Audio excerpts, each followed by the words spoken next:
ఆకాశవాణి నిన్న ప్రసారమైన మన్ కీ బాత్ 128వ సంచికపై ప్రత్యేక ముఖాముఖిని వింటారు.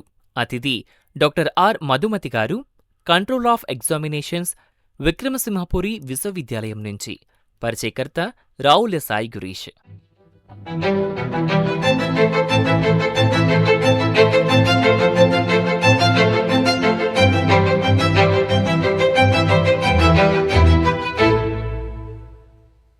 శ్రోతలకు నమస్కారం. ఈనాటి మన ప్రత్యేక చర్చా కార్యక్రమానికి స్వాగతం. మన ప్రధానమంత్రి గౌరవనీయులు శ్రీ నరేంద్ర మోదీ గారు ప్రతి నెల చివరి ఆదివారం తన ఆలోచనలను దేశ ప్రజలతో పంచుకుంటూ వస్తున్న ఎంతో ప్రేరణాత్మక కార్యక్రమం మన్ కీ బాత్. నిన్న ప్రసారమైన ఈ కార్యక్రమం యొక్క 128వ సంచికలో ప్రధాని పలు అంశాలను ప్రస్తావించారు. ఈ అంశాలపై సమగ్రంగా చర్చించడానికి, విశ్లేషణ అందించడానికి ఈరోజు మనతో పాటు ఉన్నారు డాక్టర్ ఆర్ మధుమతి గారు, కంట్రోల్ ఆఫ్ ఎగ్జామినేషన్స్, విక్రమసింహపురి విశ్వవిద్యాలయం నుంచి. మేడంతో మనం మాట్లాడి పూర్తి సమాచారాన్ని విందాం. మేడం నమస్కారం. మేడం నమస్కారం సార్. మేడం, కార్యక్రమంలో ముందుగా ప్రధానమంత్రి నరేంద్ర మోదీ గారు నిన్న మన్ కీ బాత్ కార్యక్రమంలో మాట్లాడుతూ రాజ్యాంగ దినోత్సవ కార్యక్రమాన్ని, అలాగే వందే మాతరం గీతం 150వ వార్షికోత్సవాన్ని ప్రస్తావించారు. ఈ రెండు సందర్భాలు భారత ప్రజాస్వామ్య స్ఫూర్తి, జాతీయత, సాంస్కృతిక ఐక్యతను ఏ విధంగా ప్రతిబింబిస్తాయంటారు? భారతదేశ ప్రజాస్వామ్య వ్యవస్థను ప్రపంచంలో అత్యంత బలమైన, సమగ్రమైన, సమావేత్మక వ్యవస్థగా నిలబెట్టిన ఆధారం ఏమిటి అంటే మన రాజ్యాంగం. ప్రతి సంవత్సరం నవంబర్ 26ను జరుపుకునే ఈ రాజ్యాంగ దినోత్సవం మనకు ఒక జ్ఞాపక దినం మాత్రమే కాదు, దేశం ముందుకు సాగడానికి అవసరమైన విలువలు, ధర్మపత్రం, ప్రజాస్వామ్య బలం ఇవన్నీ ఒక పుస్తకంలో నిలిచిన రోజు. ఇక మరోవైపు వందే మాతర గీతం 150వ వార్షికోత్సవం మనలోని జాతీయ భావనకు, జాతీయ సంస్కృతి సారానికి ప్రతీక. ఈ రెండు సందర్భాలు మన ప్రజాస్వామ్యం, జాతీయత, సాంస్కృతిక ఐక్యతలతో ఎలా ముడిపడి ఉందో చూడాలంటే రాజ్యాంగం మన భారత ప్రజాస్వామ్య హృదయం. మన భారత రాజ్యాంగం ప్రపంచంలోనే అత్యంత విస్తృతమైన, సమగ్రమైన, సమావేత్మక రాజ్యాంగాల్లో ఒకటి. ఇది కులం, మతం, భాష, ప్రాంతం అనే విభజనలు దాటి ప్రతి భారత పౌరుడు సమానుడు అని ప్రకటిస్తుంది.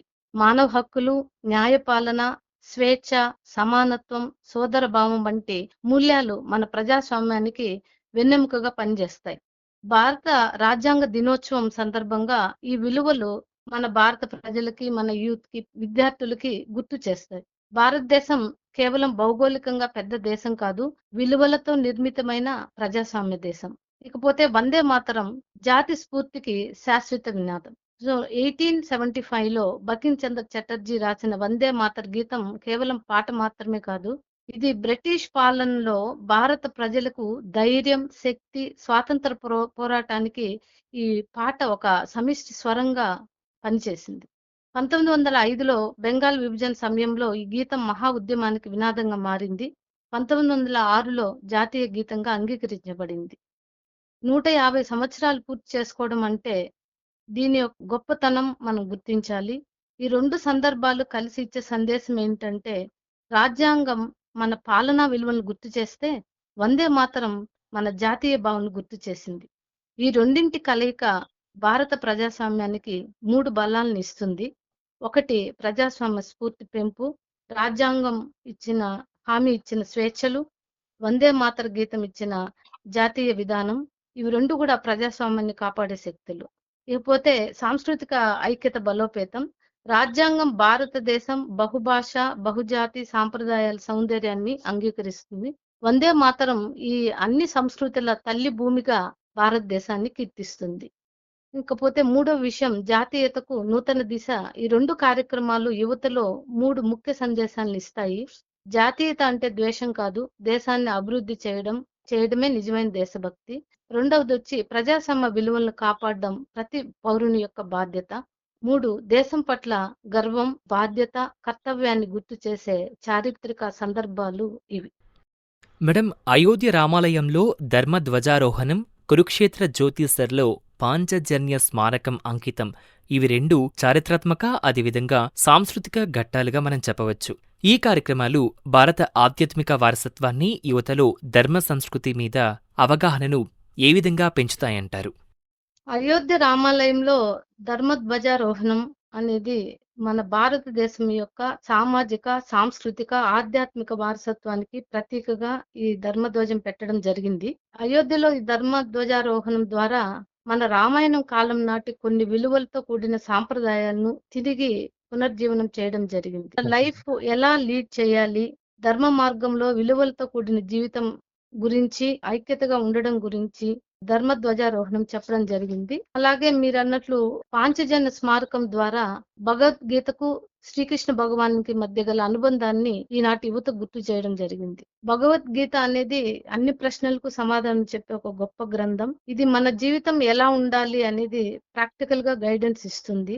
భగవద్గీతలో కృష్ణ భగవానులు ప్రతి ఒక్కరికి చెప్పిన విషయం ఏమంటే మన కర్తవ్యాన్ని మనం చెయ్యాలి, రిజల్ట్ గురించి ఆలోచించొద్దు అనేది చెప్పడం జరిగింది. ప్రస్తుత యూత్ కి ముఖ్యంగా సెల్ఫ్ డౌట్ ఎక్కువగా ఉంటుంది.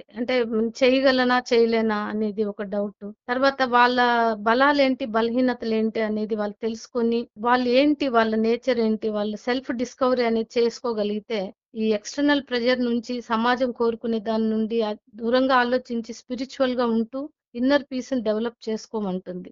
సో ఈ ధర్మం గురించి, ధర్మబద్ధమైన జీవితంతో లైఫ్ ని లీడ్ చేయమని, ఎమోషనల్ బ్యాలెన్స్ అనేది ఉండాలని, లైఫ్ లో అప్స్ అండ్ డౌన్స్ వస్తూ ఉంటాయి. మనము ఓడిపోయినప్పుడు లేదా ఫెయిల్యూర్ అయినప్పుడు కుంగిపోకుండా మనం మళ్ళీ తిరిగి మన జీవితాన్ని లీడ్ చేయడము అనేది భగవద్గీతలో చెప్పడం జరిగింది. సో మన ప్రధాని గారు కూడా ఇవి రెండింటిని ప్రతిపాదించడం ద్వారా ఏమంటే మన ఆధ్యాత్మిక సాధనలు గుర్తు చేస్తూ, స్ట్రెస్ ను అధిగమిస్తూ యువత ఏ విధంగా ధర్మ పరిరక్షణకి కట్టుబడి వాళ్ళ కర్తవ్యాన్ని వాళ్ళు నిబద్ధతతో, ధైర్యంతో, నీతితో యువత చేయాలని తెలియజెప్పడం జరిగిందండి. మేడం, ముంబైలో ఐఎన్ఎస్ మాహే చేర్చబడిందని చెప్పి మన ప్రధానమంత్రి నరేంద్ర మోదీ గారు ప్రస్తావించడం జరిగింది. సో ఈ నౌక దేశ రక్షణ, తీర భద్రత, ఇండియన్ ఓషన్ పరిసర వ్యూహాత్మక స్థాయిని ఏ విధంగా పెంపొందిస్తుందంటారు? ఐఎన్ఎస్ మాహే అనే నౌక స్వదేశీ పరిజ్ఞానంతో తయారు చేసిన యుద్ధ నౌక. ఇది made in India and make in ఇండియాలో ఒక కీలక ఘట్టం. దీని వలన లోతు తక్కువ సముద్ర తీర ప్రాంతాలు గస్తీని బలపరిచి నిఘా పెట్టి మరియు శత్రు జలాంతర్గాములను నిరోధించే పరికరాలను స్థాపించడం, అలాగే శత్రువుల యొక్క జలాంతర్గత బాంబులను గుర్తించడం మొదలుగుని సాధ్యమవుతుంది. నీటి అడుగున వచ్చే శత్రువుల ఆయుధాలను గుర్తించడం, అలాగే నిరోధించడం ద్వారా సముద్ర తీర ప్రాంతంలోని మన ఆస్తులను రక్షించడం జరుగుతుంది.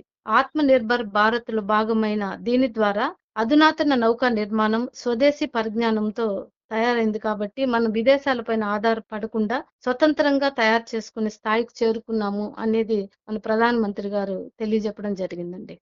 మేడం, మన్ కీ బాత్ కార్యక్రమంలో నిన్న మన ప్రధానమంత్రి నరేంద్ర మోదీ గారు స్కైరూట్ సంస్థ ఏర్పాటు చేసిన ఇన్ఫినిటీ క్యాంపస్ భారత స్పేస్ స్టార్టప్ ఎకోసిస్టమ్కు కొత్త దిశగా నిలిచిందని చెప్పి కూడా ప్రస్తావించడం జరిగింది. సో ఇలాంటి ప్రైవేట్ అంతరిక్ష రంగ అభివృద్ధి భారత్ను స్పేస్ ఎకానమీలో ఎలా ముందుకు తీసుకువెళ్తుందంటారు? స్కై రూట్ లాంటి స్టార్టప్ కంపెనీలను తీసుకురావడం ద్వారా కొత్త ఆవిష్కరణలు మరియు టెక్నికల్ గా గ్రోత్ ని పెంపొందించడం జరుగుతుంది. ప్రైవేట్ కంపెనీలు కొత్త కొత్త ఐడియాలను, అత్యాధునిక టెక్నాలజీని చాలా వేగంగా ముందుకు తీసుకెళ్తున్నాయి.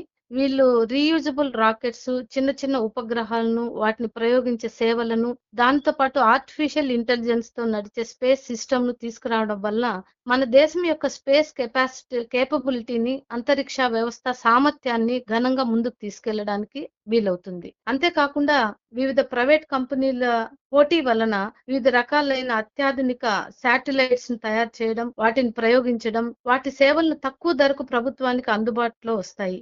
దీనివల్ల అనేక మందికి ఉపాధితో పాటు అత్యంత నైపుణ్యం కలిగిన ఉద్యోగ అవకాశాలు యువతకు అందుబాటులోకి వస్తాయి. అలాగే మన ఇస్రోకు అధిక ఒత్తిడి తగ్గి కొంతమేర సపోర్ట్ వస్తుంది. అందువల్ల డీప్ స్పేస్ మిషన్ ఇస్రో సైంటిస్టులు ముందుకు తీసుకెళ్లొచ్చు. వివిధ అభివృద్ధి చెందిన దేశాలతో అంతరిక్ష వ్యవస్థ విజ్ఞానంలో పోటీ పడడానికి భారతదేశం ముందుకు వస్తుందండి. మేడం, మన దేశం కామన్వెల్త్ గేమ్స్కు ఆతిథ్య హక్కులు పొందిందని చెప్పి కూడా మనం వినడం జరిగింది. సో ఈ నేపథ్యంలో మన దేశంలో క్రీడా మౌలిక సదుపాయాలు కానివ్వండి, యువ క్రీడాకారులకు అవకాశాలు కానివ్వండి, లేదా గ్లోబల్ స్పోర్ట్స్ ప్రతిష్ట అనేది ఏ విధంగా పెరుగుతుందంటారు? కామన్వెల్త్ నిర్వహించడానికి మనకు అంతర్జాతీయ స్థాయి స్టేడియంలు అవసరమవుతుంది.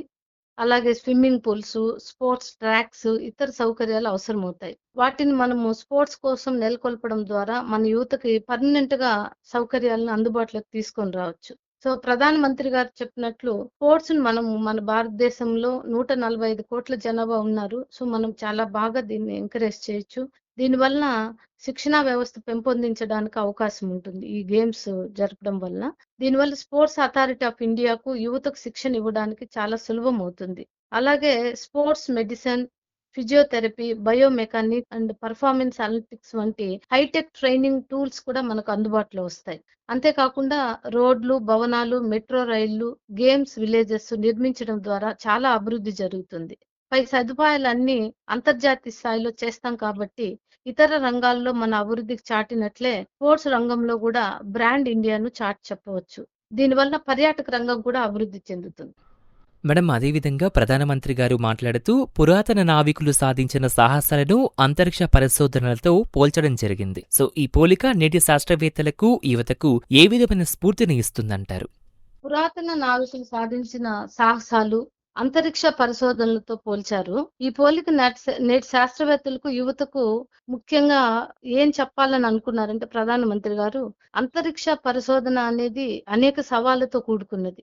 ఏమీ తెలియని స్పేస్ లో ఊహాజనితమైన విధానంతో చాలా ధైర్యంగా శాస్త్రవేత్తలు పక్క క్యాలిక్యులేషన్ తో చేయాల్సి ఉంటుంది. ఈ విషయాన్ని ప్రధానమంత్రి మోడీ గారు మన పురాతన నావికులు ఆ కాలంలో శాటిలైట్ సిస్టమ్ లేదు, జిపిఎస్ వ్యవస్థ లేదు, కానీ దృఢ నిశ్చయంతో పురాతన నావికులు పసిఫిక్ నుండి ఆఫ్రికా వరకు ప్రయాణం చేశారు. ఇది తెలియని విషయాన్ని అన్వేషించే ధైర్యం వాళ్ళల్లో మనం చూసాం. వాళ్ళను స్ఫూర్తిగా తీసుకొని మన శాస్త్రవేత్తలు అంతరిక్ష యానంలో గ్రహాలు, నక్షత్రాలను అన్వేషిస్తున్నారు. భారత్ యొక్క అన్వేషణ వారసత్వాన్ని మన శాస్త్రవేత్తల్లో చూస్తున్నాం. అన్వేషణ అనేది మన భారతీయుల డిఎన్ఏలో ఉంది. సో చంద్రయాన్ 2 ఫెయిల్ అయినప్పుడు కొద్ది క్షణాలు మన సైంటిస్టులు నిరాశపడినా తర్వాత దృఢ నిశ్చయంతో, సంకల్ప బలంతో, నమ్మకంతో వర్క్ మొదలుపెట్టి చంద్రయాన్ 3లో సక్సెస్ అయ్యారు. సో మనకు దేశం ఫస్ట్, తర్వాత వ్యక్తిగతం. సో మన ప్రధాని గారు యువతకు చెప్పడం ఏంటంటే దృఢ నిశ్చయంతో, సామూహిక శక్తితో, అంటే ఒక గ్రూప్ వర్క్ లో ఒక జట్టులా పనిచేస్తే పడిపోయినా లేచి నిలబడే సాహసం ఉంటే కఠినమైన పనిలో కూడా విజయం లభిస్తుందని చెప్పారు. ఇది చాలా గొప్ప సందేశం అండి.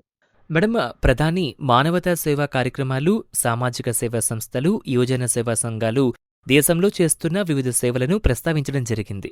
సో వీటి వల్ల గ్రామీణ ప్రాంతాలలో సానుకూల మార్పులు ఏ విధంగా కనిపిస్తున్నాయంటారు? మానవతా సేవలు, సామాజిక సేవలు, యువజన సేవా కార్యక్రమాల ద్వారా మన గ్రామీణ ప్రాంతాల్లో అధిక ప్రభావం చూపుతుంది. ముఖ్యంగా ఈ కార్యక్రమాల ద్వారా బేసిక్ ఫెసిలిటీస్ అంటే అవసరమైన సదుపాయాలన్నీ కూడా మనము అభివృద్ధి చేసుకోవచ్చు. ఆరోగ్య సంరక్షణ వ్యవస్థలు, విద్యా అవకాశాలు పెంపొందుతాయి. దీనివల్ల వైద్య, వైజ్ఞానిక రంగాల్లో గ్రామీణ యువత బలపడుతుంది. వాళ్ళలో హెల్త్ అవేర్నెస్ పెరుగుతుంది. స్త్రీలలో మరియు ఇతర బలహీన వర్గాల్లో కూడా ఎంపవర్మెంట్ అనేది ఉందండి. సో దీంట్లో ముఖ్యంగా మనం మోడర్న్ టెక్నాలజీని ఉపయోగించి స్త్రీలకు ట్రైనింగ్ ఇవ్వడము, తేనెటీగల పెంపకం కావచ్చు, తర్వాత ఆర్గానిక్ ఫార్మింగ్ మొదలగు కార్యక్రమాలు రైతులకు, స్త్రీలకు ఆర్థికంగా నిలబడడానికి సహాయపడతాయి. అలాగే ప్రధాని గారు వ్యవసాయ రంగంలో భారత్ 10 ఏళ్ల క్రితంతో పోలిస్తే 3,570 లక్షల టన్నుల ఆహార ధాన్యాన్ని ఉత్పాదన పెంపొందించాము. అంటే అదనంగా 1,000 లక్షల టన్నుల ఆహార ధాన్య ఉత్పాదనను ఇండియా చేసింది. ఇది చారిత్రాత్మక రికార్డును సాధించింది. అలాగే రైతులు తేనెటీగల పెంపకాన్ని ప్రోత్సహించడం, బీ బాక్సులను రైతులకు ఇవ్వడం, జమ్మూ కాశ్మీర్, కర్ణాటక, నాగాలాండ్ వీటిలో తేనె ఉత్పత్తి 1,50,000 మెట్రిక్ టన్నులు జరిగిందని తెలియజెప్పడం జరిగింది. సో ఈ హనీ మిషన్ లో భాగంగా ఖాదీ గ్రామీణ పరిశ్రమల వారు 2,25,000 బీ బాక్సుల్ని అంటే తేనెటీగల బాక్సుల్ని ప్రజలకు పంచారు. దీనివల్ల వేల కొద్ది ప్రజలు ఉపాధి అవకాశాలు లభించాయి. ఈ విధంగా స్వచ్ఛంద సేవా సంస్థలు, యువజన సేవా సంస్థలు, గవర్నమెంట్ సపోర్ట్ తోటి రైతుల ఆదాయం పెంచే మార్గాల్ని, మోడర్న్ టెక్నాలజీని ఉపయోగించి ఎలా వెళ్ళాలి అనేది చెప్తున్నాయి. ప్రజలందరూ ఇది అందిపుచ్చుకోవాలని కోరుకుంటున్నాను. మేడం, హైదరాబాద్లో లీప్ ఇంజన్ ఎంఆర్ఓ కేంద్రాన్ని ప్రారంభించబడింది అని చెప్పి మనకి ప్రధానమంత్రి గారు ప్రస్తావించడం జరిగింది. సో ఈ కేంద్రం భారతీయ విమానయాన రంగానికి, టెక్నికల్ స్కిల్స్ అభివృద్ధికి, అంతర్జాతీయ విమాన సంరక్షణ మార్కెట్లలో మన దేశానికి ఎలా దోహదం చేస్తుందంటారు? ఈ లీప్ ఇంజన్ సర్వీస్ కొరకు హైదరాబాద్ లో ఏర్పాటు చేసిన MRO centre so maintenance, repair and overhaul centre అనేది విమాన ఇంజిన్ అంటే ఎయిర్, బస్సు, బోయింగ్ సర్వీస్ కోసం నిర్వహించబడింది. దీనివల్ల సంవత్సరానికి 300 విమాన ఇంజిన్ పూర్తి స్థాయి సర్వీస్ చేసే సామర్థ్యం ఇండియాకు లభిస్తుంది. అలాగే మనం విదేశాల పైన ఆధారపడడం తగ్గి, మన దేశ ప్రజలకి ముఖ్యంగా ఇంజినీర్లకు, టెక్నీషియన్స్‌కు చాలా ఉద్యోగ అవకాశాలొస్తాయి. సాంకేతిక అంతర్జాతీయ స్థాయిలో చాటి చెప్పే అవకాశం మరియు ఇతర దేశాలకు ఈ సర్వీసెస్ అందించడం ద్వారా మన దేశానికి ఆదాయం కూడా లభిస్తుంది. గ్లోబల్ ఏవియేషన్ హబ్‌గా మారే అవకాశము మన భారతదేశానికి వస్తుంది. అలాగే విదేశీ పెట్టుబడులు కూడా వస్తాయి. మేడం, క్రీడారంగం గురించి మన ప్రధానమంత్రి మాట్లాడుతూ క్రీడారంగంలో యువత సాధించిన విజయాలను అందరికీ పరిచయం చేశారు మన నరేంద్ర మోదీ గారు. సో ఈ సందర్భంగా స్థానిక క్రీడా సదుపాయాల అభివృద్ధి, ఖేలో ఇండియా, ఫిట్ ఇండియా ఉద్యమాలు యువత ప్రతిభను వెలికి తీయడంలో ఏ విధంగా తోడ్పడుతున్నాయంటారు? ఖేలో ఇండియా వలన గ్రామీణ ప్రాంతాల్లో స్పోర్ట్స్ ఫెసిలిటీస్ చాలా బాగా అభివృద్ధి చెందుతాయండి. ఫుట్బాల్ గ్రౌండ్స్, సింథటిక్ ట్రాక్స్, తర్వాత మల్టీపర్పస్ హాల్స్, స్విమ్మింగ్ పూల్స్ ఇవన్నీ ఏర్పాటు చేయడానికి ఖేలో ఇండియా ద్వారా ఫండ్స్ ఉంటాయి. ఖేలో ఇండియా తరపున అనేక పోటీలు వివిధ స్థాయిల్లో జరగడం జరుగుతుంది. సో దీనివల్ల టాలెంట్ కలిగిన యూత్ ని మనం గుర్తించి వారికి స్కాలర్‌షిప్ ఇచ్చి నిపుణుల దగ్గర ట్రైనింగ్ ఇవ్వడం జరుగుతుంది. అలాగే ఈ నైపుణ్యత కలిగిన కోచ్‌లు గ్రామీణ యువతకు అందుబాటులోకి వస్తారు. జిల్లా స్థాయి పోటీలు కూడా ఫండింగ్ అందుబాటులో ఉంటుంది. ఇకపోతే ఫిట్ ఇండియా మూవ్‌మెంట్ వలన స్కూల్లో స్పోర్ట్స్ శిక్షణకు అవసరమైన ఫిట్‌నెస్‌ని పెంపొందించడం, చిన్న వయసులోనే ఫిజికల్ ఫిట్‌నెస్ హాబిట్‌ను పిల్లలకు అలవాటు చేయడం, అలాగే ఈ విషయంలో సమాజాన్ని భాగస్వామ్యం చేయడం, ఆడపిల్లలను గేమ్స్, స్పోర్ట్స్ వైపు ఎంకరేజ్ చేయడం, పతకాలు సాధించే దిశలో అభివృద్ధి చేయొచ్చు. దీని ద్వారా అంతర్జాతీయ పోటీల్లో మన నైపుణ్యాన్ని ప్రదర్శించి పతకాలు సాధించవచ్చు. ఈ రంగంలో మన ప్రతిభను చాటింపు చేసుకోవచ్చండి. మేడం, నరేంద్ర మోదీ గారు ఓకల్ ఫర్ లోకల్ అనే భావనను మరోసారి కూడా ప్రస్తావించడం జరిగింది నిన్న ప్రసారమైన మన్ కీ బాత్ కార్యక్రమంలో. సో రాబోతున్న ఈ పండుగల సమయంలో స్వదేశీ ఉత్పత్తులను ప్రోత్సహించడం గ్రామీణ ఆర్థిక వ్యవస్థకు ఏ విధంగా దోహదం చేస్తుందంటారు? వోకల్ ఫర్ లోకల్ అనేది ప్రాంతీయంగా దొరికే వస్తువులను, సేవలను ఉపయోగించుకోమని ప్రధాని గారు పిలుపునిచ్చారు. వారు తమ ప్రసంగంలో మన దేశ ప్రజలు మన దేశంలో ప్రాంతీయంగా దొరుకు వస్తువులను, ఉదాహరణకు కొండపల్లి బొమ్మలు, తమిళనాడు, కరీంనగర్‌లో సిల్వర్‌తో తయారు చేసే వస్తువులు మొదలగునవి కొనమని చెప్పారు. అంటే ఆయా ప్రాంతాల్లో ప్రాంతీయంగా దొరికే వస్తువులను కొన్ని గిఫ్ట్‌గా ఇవ్వమని చెప్పడం జరిగింది. ప్రస్తుతం దేశ ప్రజల ఇళ్లల్లో కనపడుతున్న స్వదేశీ వస్తువులు గమనిస్తే, దేశ ప్రజలు స్వదేశీ వస్తువుల పట్ల ఆసక్తిని చూపిస్తున్నారని, అది అలాగే కంటిన్యూ చేయమని, కొనసాగించమని చెప్పారు. చిన్న చిన్న దుకాణదారులు కూడా ఈ విషయాన్ని గమనించారని ప్రధానమంత్రి గారు సెలవిచ్చారు. రాబోయే క్రిస్మస్, న్యూ ఇయర్ పండుగల్లో ప్రాంతీయ లేదా స్వదేశీ వస్తువుల్ని కొని గిఫ్ట్‌గా ఇవ్వమని చెప్పారు. దేశవాసుల కష్టంతో నిండిన వస్తువులు కొనడం ద్వారా లోకల్ ఎకానమీ పెరుగుతుంది. ట్రెడిషనల్ క్రాఫ్ట్స్, ఆర్ట్స్ తర్వాత రూరల్ ఏరియాలో అంటే పల్లె ప్రాంతాల్లో ఉంటున్న ఈ కళలను మనం అభివృద్ధి చేయడం ద్వారా లోకల్‌గా ఉంటున్న రైతులకు, గ్రామీణంలో ఉన్న ప్రజలకి వాళ్ళకి ఆర్థికంగా ఆదాయం అనేది లభిస్తుంది. సో దేశ ప్రజలందరూ గూడా మనకున్న 145 కోట్ల జనాభాలో దేశ ప్రజలందరూ కూడా ఈ విధంగా వోకల్ ఫర్ లోకల్ అంటే లోకల్‌గా దొరికే వస్తువులను కొనడం గురించి, వస్తువులను కొని గిఫ్ట్‌గా ఇవ్వడం గురించి ఆలోచిస్తే మన దేశం ఆదాయం అనేది ప్రాంతీయంగా పెరుగుతుందని ప్రధానమంత్రి గారు అభిప్రాయపడ్డారు. మేడం, మన ప్రధానమంత్రి నరేంద్ర మోదీ గారు నిన్న ప్రసారమైన మన్ కీ బాత్ 128వ సంచికలో వింటర్ టూరిజం ప్రాధాన్యతను కూడా ప్రస్తావించడం జరిగింది. సో ముఖ్యంగా మంచు పర్వత ప్రాంతాలు, హిల్ స్టేషన్స్, ఉత్తర భారతదేశంలోని శీతాకాల ప్రత్యేక గమ్యస్థానాలు పర్యాటకానికి కొత్త అవకాశాలుగా మారుతున్నాయని చెప్పారు. సో ఈ నేపథ్యంలో మన దేశంలో వింటర్ టూరిజం అభివృద్ధి వల్ల స్థానిక ఆర్థిక వ్యవస్థ, ఉపాధి అవకాశాలు, సాంస్కృతిక పర్యాటకం మరియు అంతర్జాతీయ టూరిజంపై ఎలాంటి ప్రభావం పడుతుందంటారు? వింటర్ టూరిజం అనేది చాలా గొప్ప ఆలోచన అండి. ఈ శీతాకాల పర్యటనలో దేశానికి గొప్ప వనరులుగా ఉంటుందని ప్రధాని గారు పిలుపిచ్చారు. మన దేశం వింటర్ టూరిజానికి అంతులేని అవకాశాలున్నాయి. మన వద్ద కొండలున్నాయి, సంస్కృతి ఉంది, సాహసం చేయడానికి అంతులేని అవకాశాలున్నాయి. సో ఉత్తరాఖండ్‌లో వింటర్ టూరిజం ప్రజల్ని ఆల్రెడీ ఆకర్షిస్తుంది. ఆది కైలాష్ ప్రదక్షిణ పరుగు దేశవ్యాప్తంగా 150 మంది పైగా అథ్లెట్స్ పాల్గొన్నారు. 60 కిలోమీటర్ల పొడవైన ఈ పరుగుకి చాలా మంది అంటే 750 మంది అథ్లెట్స్ పాల్గొన్నారు అంటే, ఇది ఒకప్పుడు 3000 మంది పర్యాటకుల నుండి ఇప్పుడు 30,000 వరకు వెళ్ళింది. ఈ వింటర్ టూరిజంలో స్కీయింగ్, స్నో బోర్డింగ్, మంచుపై జరిగే ఎన్నో క్రీడలకు ఏర్పాట్లు మొదలయ్యాయి. శీతాకాలంలో మనకు వెడ్ ఇన్ ఇండియా అనే ప్రోగ్రామ్ కూడా స్పెషల్ అటెన్షన్‌గా ఉంది. డెస్టినేషన్ వెడ్డింగ్స్ కోసం కొండలు, గంగా రివర్, హిమాలయ లోయలు జీవితాంతం గుర్తుండిపోయే అనుభవాలు. మన భారత ప్రధాని దేశ ప్రజలను వింటర్ టూరిజంని ఎంకరేజ్ చేయమని, దీనివల్ల మనకు విదేశాల్లో ఏ విధంగా అయితే వింటర్ టూరిజంలో వాళ్ళు ఆదాయాన్ని పెంపొందించుకుంటున్నారో, అలాగే ఇండియా కూడా వింటర్ టూరిజంని ఎంకరేజ్ చేయడం ద్వారా దేశ ప్రజలు, అలాగే విదేశీయులను మనం ఆకర్షించుకోవడం ద్వారా మనకు విదేశీ ద్రవ్యం కూడా మన దేశానికి వస్తుంది. మనం ఆదాయం కూడా పెరుగుతుందని సెలవిచ్చారు. మేడం, కార్యక్రమంలో చివరిగా నిన్న ప్రసారమైన మన్ కీ బాత్ 128వ సంచికకు సంబంధించిన మీ అభిప్రాయం మేడం. మన భారత ప్రధాని నరేంద్ర మోడీ గారు మన ప్రాచీన భారతీయ సనాతన ధర్మాన్ని సృశిస్తూ మనం ధర్మబద్ధంగా నీతి నిజాయితీతో జీవించాలని పిలుపునిచ్చారు. అలాగే వ్యవసాయ సాంకేతిక రంగాలను, కుటీర పరిశ్రమలను, రైతులను, క్రీడాకారులను, సేవా సంస్థలను, రైతు సంఘాలను, శాస్త్రవేత్తలను, విద్యార్థులను ప్రోత్సహిస్తూ మాట్లాడారు. భారతీయ సంస్కృతిలో గల శాంతి కరుణల భావాల గురించి, గుజరాత్ జామ్ సాహెబ్ దిగ్విజయ్ సింగ్ కరుణ గురించి, పోలాండ్ స్త్రీలను, పిల్లలను కాపాడడం గురించి చెప్తూ భారతదేశం గొప్ప శాంతి కాముక దేశంగా అభివర్ణించారు. ప్రకృతి వ్యవసాయం, తేనెటీగల పెంపకం, వింటర్ టూరిజం గురించి, నౌకాదళ పరిశోధనలు, మ్యూజియం గురించి తెలియజెప్తూ దేశ ప్రజలను ఈ ప్రదేశాలను సందర్శించాలని కోరారు. దేశ ప్రజలు కష్టంతో తయారైన దేశీయ వస్తువులను కొనమని, దానివల్ల మన దేశ ప్రజలకు స్థూల ఆదాయం పెరుగుతుందని చెప్పారు. మన శాస్త్రవేత్తల చంద్రయాన్ 3 సక్సెస్ గురించి చెప్తూ ఫెయిల్యూర్ అయినా కుంగిపోకుండా ముందుకు నడిస్తే జీవితంలో సాధించలేనిది ఏదీ లేదు. ఏ విషయాన్నైనా మనము సాధించవచ్చు అని యువతకి పిలుపునిచ్చారు.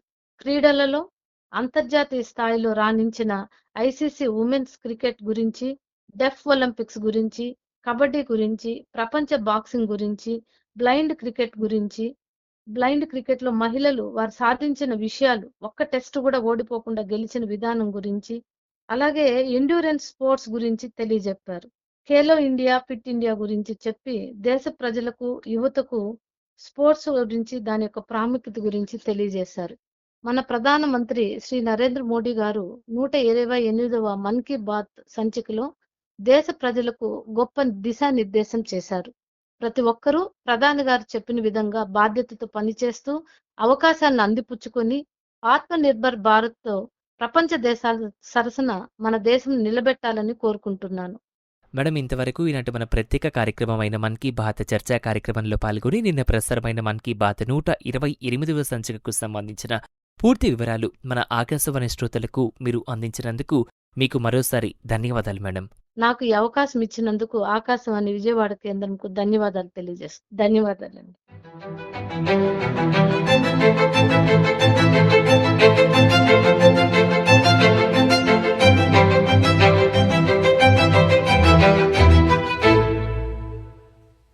ఇంతవరకు నిన్న ప్రసారమైన మన్ కీ బాత్ 128వ సంచికపై ప్రత్యేక ముఖాముఖిని విన్నారు. అతిథి డాక్టర్ ఆర్ మధుమతి గారు, కంట్రోల్ ఆఫ్ ఎగ్జామినేషన్స్, విక్రమసింహపురి విశ్వవిద్యాలయం నుంచి.